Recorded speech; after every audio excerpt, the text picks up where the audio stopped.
White discharge normal की आजार? Are you noticing white discharge and feeling worried? But wait, सगळे discharge म्हणजे प्रॉब्लेमच असतो असं नाहीये. आज आपण डिस्कस करणार आहे विमेन मध्ये कॉमन असलेल्या टॉपिक बद्दल. So hello everyone, welcome to my health and awareness YouTube channel.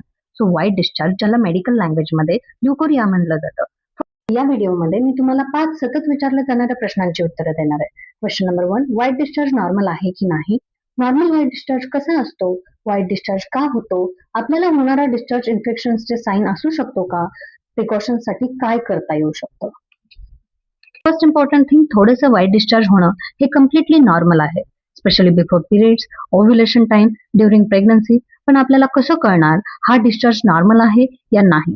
तर जर डिस्चार्ज कलरलेस किंवा ट्रान्सपरंट आहे, कुठल्याही प्रकारचा बॅड स्मेल नाहीये आणि वजायनल इचिंग किंवा पेन नाहीये, तर तो टोटली नॉर्मल डिस्चार्ज आहे, जी एक बॉडीची क्लिनिंग प्रोसेस आहे. आता व्हाईट डिस्चार्ज का होतो? तर poor hygiene, hormonal changes, weak immunity, tight underwear या गोष्टीमुळे व्हाईट डिस्चार्जचे चान्सेस असतात. आणि तोच जर डिस्चार्ज ग्रीन कलर, स्मेल आहे, इचिंग आहे, बर्निंग सेन्सेशन आहे, लोअर ॲब्डॉमिनल पेन यानी की ओटी पोट दुखत आहे, तर हे इन्फेक्शन्सचे साईन असू शकतात.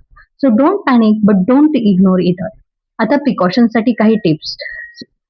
So first thing first, keep that area dry and clean. Tight clothes avoid करा. भरपूर पाणी प्या. Eat healthy food. पण तरीही जर डिस्चार्ज होत असेल आणि तो डिस्चार्ज तुम्हाला ॲबनॉर्मल वाटत असेल तर consult a doctor immediately and please avoid self medication. So he information जर तुम्हाला युजफुल वाटते तर do like, share and subscribe.